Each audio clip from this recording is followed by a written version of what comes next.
Selamat datang.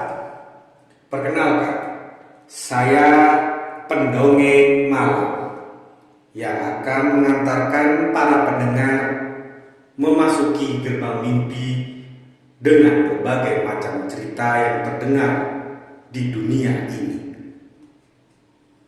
Semakin malam kau terpejam, semakin dalam kau membayangkan.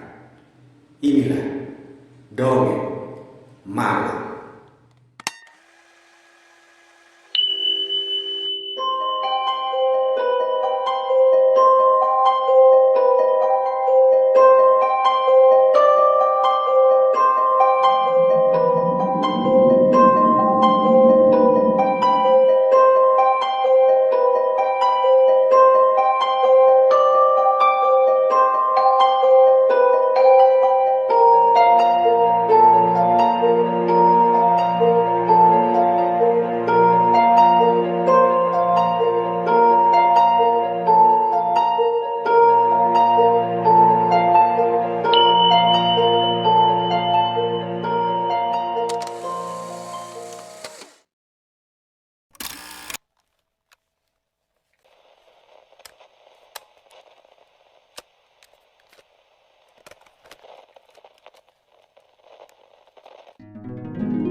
Di suatu kerajaan,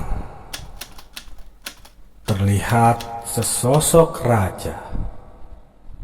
Diceritakan ada seorang raja yang amat sayang dan bangga pada kuda hitamnya.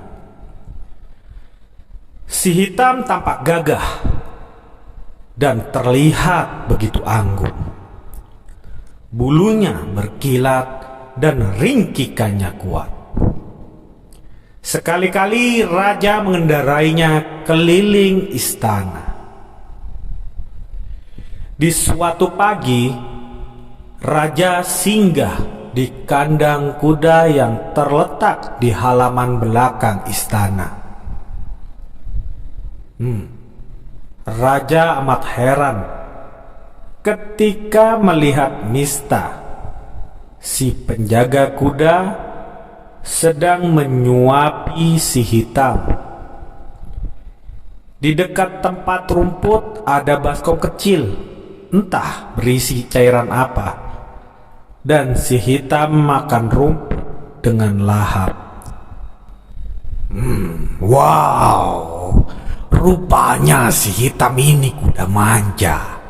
Makan saja harus disuapin, komentar raja. Segera raja membungkuk dan mengambil segenggam rumput dan mencoba menyuapi si hitam. Oh la la la la la la. Tapi si hitam melengos. Ia sepertinya tak mau disuapi raja. Tanpa banyak bicara, raja segera meninggalkan kuda kesayangannya. Hatinya begitu marah dan wajahnya merah padam. ini keterlaluan. Disuapin raja malah tidak mau.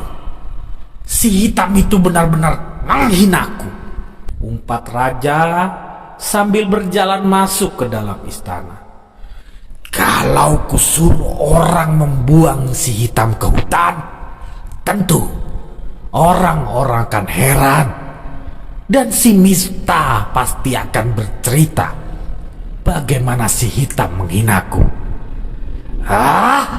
Namaku tentu akan tercemar, pikir raja. Di dalam istana, raja menyibukkan diri membaca surat-surat yang masuk. Ia berusaha melupakan ulas si hitam yang tak mau ia suapi.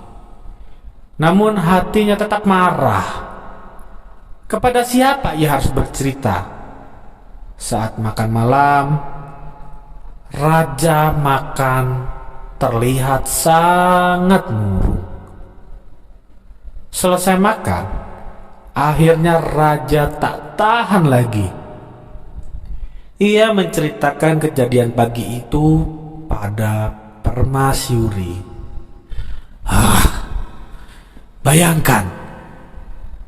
Bayangkan seekor kuda menolakku. Si hitam itu tak mau kusuapi. Benar-benar aku merasa terhina, keluh sang raja. Permasyuri mendengar cerita sang raja, mendengarnya dengan serius lalu berkata, Tak usah diambil hati. Mungkin saja si hitam sudah kenyang. Gila, coba sekali lagi pergi ke kandang dan coba kembali untuk berikan rumput saat si hitam sedang lapar. Jawaban permasyuri sedikit menghilangkan kekesalan di hati raja. Namun, raja tetap ingin tahu apa sebabnya si hitam tak mau makan rumput dari tangannya.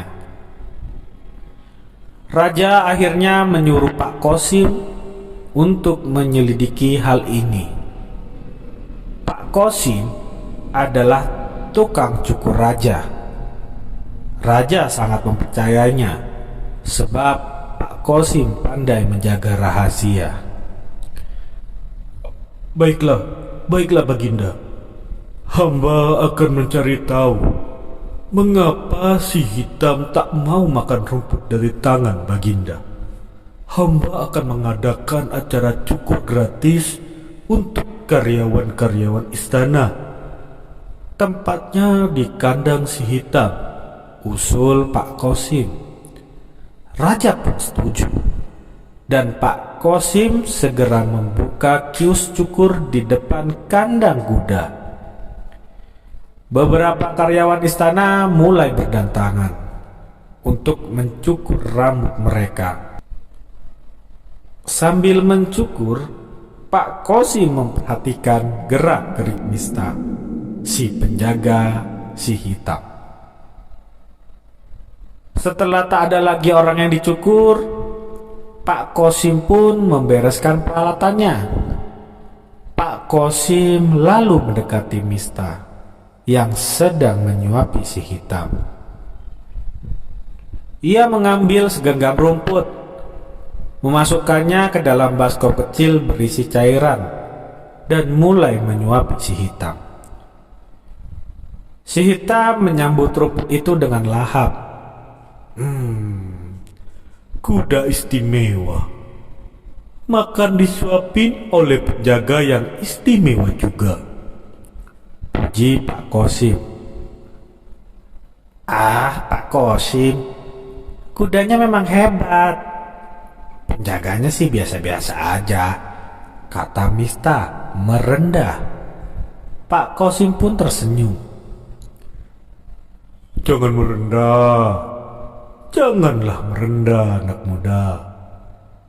Akan kubuktikan kalau kau memang istimewa, ujar Pak Kosim. Ia lalu mengambil segenggam rumput dan menyuapi si hitam. Namun, si hitam melengos. Pak Kosim pun tertawa. Tuh kan, lihat sendiri. Si hitam tak mau kusuapi. Ia hanya mau disuapi olehmu, penjaganya yang istimewa, ujar Pak Kosim. Pak Kosim. Kalau Pak Kosim tahu caranya, si hitam pasti mau disuapin. Semua orang bisa menyuapin si hitam kalau dia tahu bagaimana cara menyuapi si hitam. Buat si hitam, yang penting bukan siapa yang menyuapinya. Yang penting rumputnya harus dicelup ke air madu dulu, Mista menjelaskan. Ia mengambil segenggam rumput, mencelupkan ke dalam air madu dan menyuapi si hitam. Pak Kosim mengikuti jejak Mista. Ternyata benar, si hitam memakan rumput dari tangan Pak Kosim dengan lahap. Hati Pak Kosim pun berbunga-bunga karena ia sudah berhasil menyelesaikan tugas dari raja. Apapun, kalau tahu caranya akan jadi mudah. Kalau belum tahu caranya, ya terlihat susah. Itu kata Miftah. Dan akhirnya Pak Kosim bergegas menghadap raja. Ia menjelaskan rahasia rumput si hitam. Betapa legahnya hati si raja. Bodoh sekali. Mengapa aku tersinggung pada kuda? Tawa raja dalam hati. Pak Kosim mendapat sekantung uang emas. Ia pun pulang ke rumahnya dengan amat gembira. Begitupun raja, dia hanya bisa menertawakan semua apa yang ia pikirkan. Dan selesai. Untuk para dongeng malam mania, jangan lupa tetap dukung channel ini, like, share, comment, and subscribe channel Dongeng Malam agar channel ini tetap bisa kreatif dan terus mau membacakan cerita-cerita yang ada di dunia ini. Selamat malam, selamat bermimpi indah.